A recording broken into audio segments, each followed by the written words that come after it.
All right, we got Frieren, episode 23, Conquering the Labyrinth. The second test has finally arrived. 18 people enter. How many will reach the bottom of the dungeon? Will Sense's test prove too difficult for the fifth time? Because this is her fifth test, and no one's ever passed before. And basically, this episode starts with Sense explaining to the 18 participants what the next test will consist of. It seems like it's going to be a simple unexplored dungeon raid. Basically, to pass, all you have to do is get to the bottom floor. And I was honestly expecting something a little bit harder. What about you? Yeah, I definitely think this sounded like way easier than Yeah. it should be. So you just knew that Sense had some tricks up her sleeve. Like, what's at the bottom? I don't know. Maybe it's a demon. Maybe it's like some pharaoh, whatever, like it's some magical monster. But like, yeah, like they made this seem like it was a really easy test. But we'll get into that later. Yeah, I just don't guess we have enough experience to know what dungeons are actually like what they're actually comprised of, I guess, in this world. So Yeah, I mean, um this was an episode straight out of like your favorite JRPG or RPG game. Like, oh, we're gonna get to the bottom of this dungeon, we're gonna raid it, we're gonna get all the goodies, and we're gonna get out of there.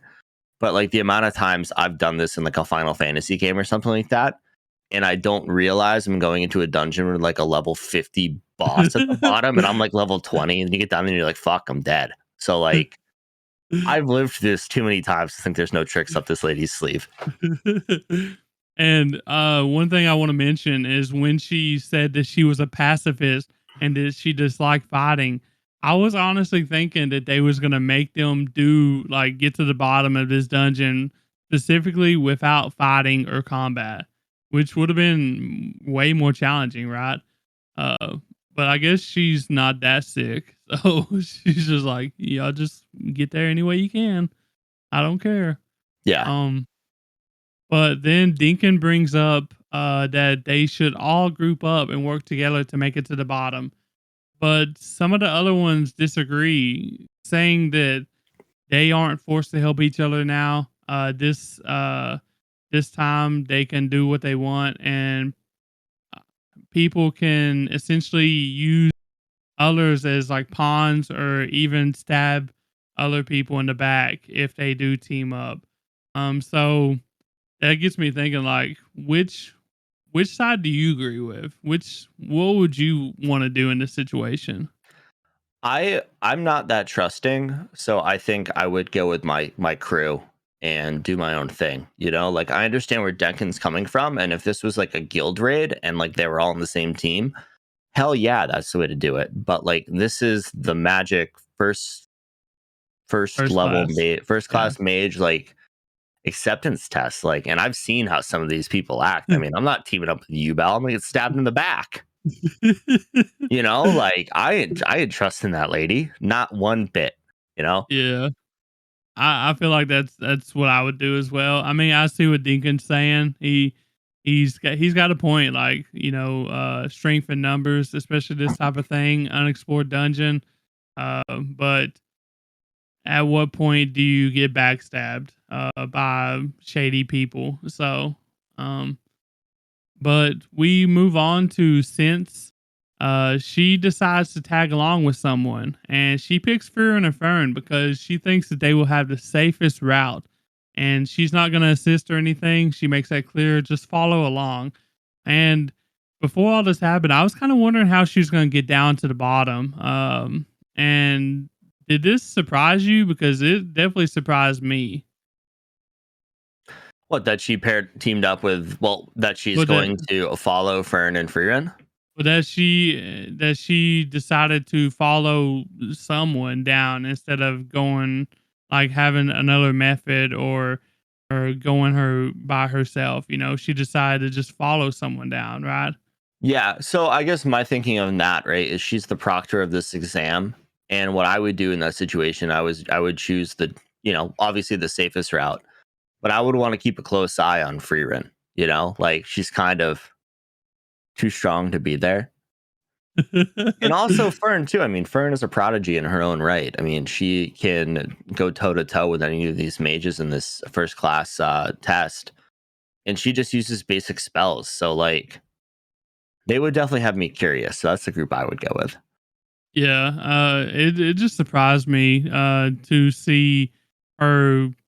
I guess because I mean, what if you didn't pick Frieren and them, and you picked someone that obviously didn't make it? I guess, or was struggling to overcome the challenges, even though Well, you thought that they was gonna be okay. You know?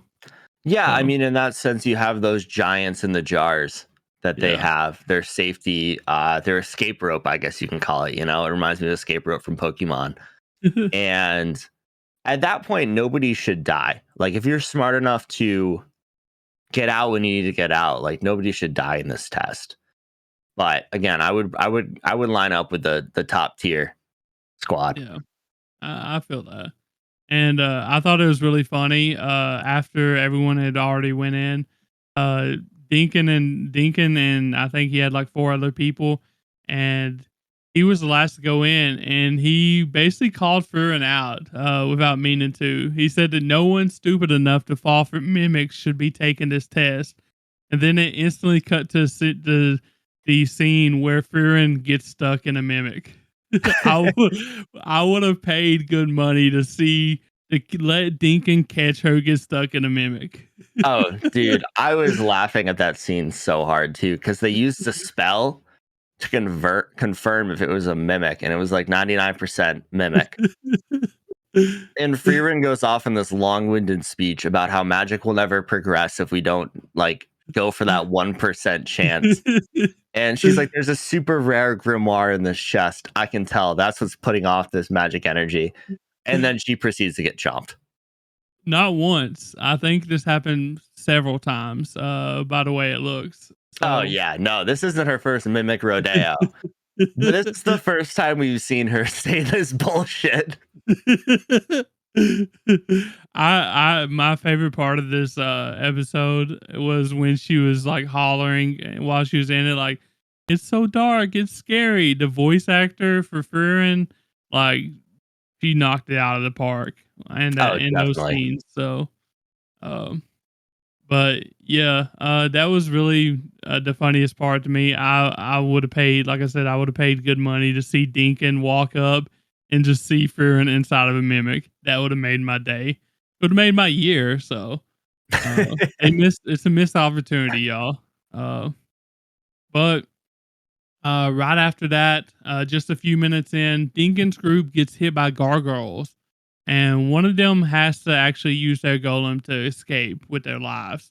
So we thought this sounded like a simple mission to get to the bottom, but within just a few minutes, I guess my opinion on it changed. I was like, "Damn, this is actually kind of challenging." I guess. What about you? Did you think the same?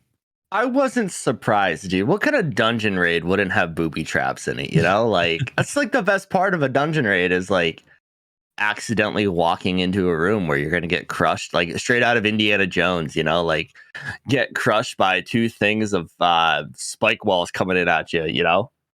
Yeah, and another thing, like, um, do you remember when Frieren was walking down the path and she's like, "Oh, this is the main path. Let's turn around." Do you think she did that because the main path is like usually littered with more traps, or do you think she just wanted to explore more? I think it's a combination of both. I mean, like, I'm the guy when I play a game, right? Where Yeah. if I'm in a dungeon, I'm hitting every single room. I'm lighting up every single room on that Zelda map. You know, I'm hitting everything. I'm getting all the goodies. And You're I like Himmel. that's the best part of like this kind of like scenario is like, oh, we're down here. We might as well see everything. But that Yeah. and usually the main path down is the most dangerous. So I can get both sides of that. Yeah. I was kind of curious about that because I thought maybe it was more the part she just wanted to explore everything, but it seems like she's making her way down, just not the main path, I guess. So, um, but then they take a little break while Frieren is like uh drooling over all her precious treasures that she's found along the way. I have no idea how she's carrying all this shit, but she's got a pile. That magic And briefcase, dude. I guess I didn't know she had it with her, I don't but think she does, but I'm sure she's got a pocket spell, you know? yeah, yeah, I'm sure she's got some. And we get like a little moment with Sense and Fern talking, and Sense was like, Fern. I think Fern said something along the lines, "I don't understand Frieren, or she's strange, or something like that." And Sense was like, You're actually the one I don't understand because I've never seen a mage as skilled as you at your age." And she also goes on to say that she senses no determination or passion from her, which is kind of like that's what you get from Frieren, I guess. You learn how to kind of be like her, emotionless and stuff. But that gets me thinking. Like, I don't think we've ever truly known how strong Fern is, but to hear a first class mage that's been hosting this first class mage test for a while say that, like, that has to mean she's pretty strong, you would think, right? Yeah, definitely. And Fern kind of went into it too about how her one goal was to become a successful mage for somebody. And we obviously know that was Heiter, Yeah. who raised her and everything else. So like she's already like completed her life's ambition and she just hasn't found that loftier goal yet, you know? Yeah, I think she also mentioned that it's kinda switched over for the meantime, that she just wants to see Frieren smile, which makes her smile, which is really touching, I think. Um, so and as they're walking on, trying to go down even further, Cinch actually says that she's sure that Frieren and Fern could enjoy this brutal dungeon. And at this point, like, I hadn't really thought about it too much, but wouldn't you say like everyone else is just trying to make it down to the bottom, and Frieren and Fern's over here just having fun while they're going to the bottom? I think that's two different, like, that just tells you, that just puts you, gives a different perspective on how strong Frieren actually is. They don't care. They're just having fun while trying to do their thing, you know. Yeah, Uh, definitely. Everybody else is just trying to live, and they're just You out know, here just having fun. But you got two types of players. You got speedrunners and you got the I want 100% this shit. And Freer and Fern are trying to 100% this dungeon. without even trying. Yeah, So I mean, it's more fun that way, in my yeah. opinion. Um, but and then there's something else happened right after this. So they actually showed an empty room with a door. I don't know if you recall this or not, but an empty room with a door, and then it turned into a black screen, and then like a diamond shaped symbol lit up on the screen, and then it just went away from it. Went to, I think, Warble or Deacon or whatever. It didn't make sense. What did you take out of that? Well, so, you know, I was like thinking something along the lines of like, oh, maybe something in the dungeon is waking up. And then like Oh, right after that scene, I saw the clones. we saw the clones. Yeah. So Warble's group gets attacked and we see like a binding spell on one of his teammates. And at the time, I thought Ubel was coming down to box. Like she's I really did good at too. picking up spells quickly. So I thought she was coming down to throw some hands or magic spells, I guess, because nobody throws hands but Denken in this shit. Yeah, I really did too. Because we seen that she knows how to use that as well, and I was like, "Who else knows how to use that?" It's Ubel. Ubel's over here trying to kill people already. So Yeah, but after that, we see clones of the three people on Warbell's team. And I'm like, oh shit, we're getting a little like 1v1 boxing right here. And I thought everyone was gonna fight themselves. But Warbell was really smart here, where he basically took people's skills and put them against people who were better suited to fight each other. So I yeah, thought that was really smart. yeah. All I could think about during this moment was the Naruto scene where Guy Sensei's team was fighting themselves and they couldn't win against each other. Do you remember that? Like, Is that like deep into OG Shippuden, art? like the war arc, I think. I'm pretty sure when they was um I think it was somewhere sometime around when Octo, whatever his name is, I forget his name. Yeah, I don't remember this scene. Yeah. It's been so long since I've watched Well, like this Shippuden. shit was funny, bro. This is all I could think about. But the next thing that happens is we get all these attack clones attacking each other. Deacon and his friends actually got clones of themselves attacking themselves as well. But then they like get done with like all them clones and they go through another door and there's a clone of Frieren just standing there or is floating there. And I was wondering at the time, like, why is Frieren's clone meeting Dinkin's group? If the way it's been going, Frieren's clone should be meeting Frieren and company. Is it maybe because she didn't go down the main path? That's kind of what I was thinking, is that like these clones, these, I don't know, they're made out of clay, it looks like these clay clones are just staggered in progression of how difficult they are. And the fact that you're seeing Frieren by herself in this room makes me think that, like, okay, she's not the big boss, but she's up there. But then it makes me think too, is like, where's Fern in this scenario? So are we gonna Yeah, see Frieren's group run into Shadow Clone Fern? Like, that would be yeah, really interesting to see Fern fight herself. yeah. And Frieren would make her fight herself. Oh, 100%. You're like, nah, you're taking this one. Yeah, and it's also good to mention that I think it's Werble and maybe even Dinkin. They both I think they both made remarks about a monster or demon was the one that was creating and controlling these clones that looked exactly like the person that they're cloning, and they also had the access to skills and abilities and their mana pool just like the real person did. So this is kind of like a high level, demon creating these clones, which is It maybe could that's who be. Frieren runs into. It could be though, but also, so you know how oh, what's her name? Who's the really old elf? What's her name? Yeah, Siri? Siri. Siri. Yeah. Yeah, Sarah. Yeah. It's Siri. So, so you know how they mentioned that she can grant any mage whatever spell they want, Yeah. and when they become a first class mage, they get the opportunity to do that. So I'm thinking this is actually Sense's ability that she had bestowed upon her after becoming a first class mage. So I think Sense is actually making these clay monsters.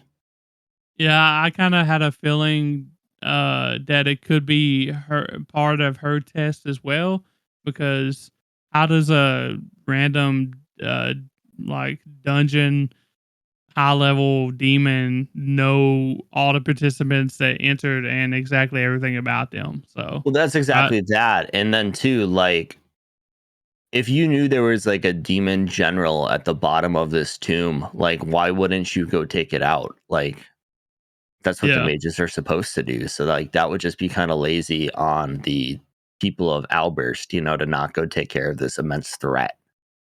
Yeah. So it's definitely going to be interesting. I feel like next episode is going to go hard, especially with Deacon walking in to clone Frieren. So it's RIP, my man. He Yeah, I'm he putting my done had money to on. fight her once. Now he's got to fight her a second time. So I'm putting my money on Clayren. Clay- but yeah, I guess that's all we got for Frieren. I'm excited for next week. So. Definitely.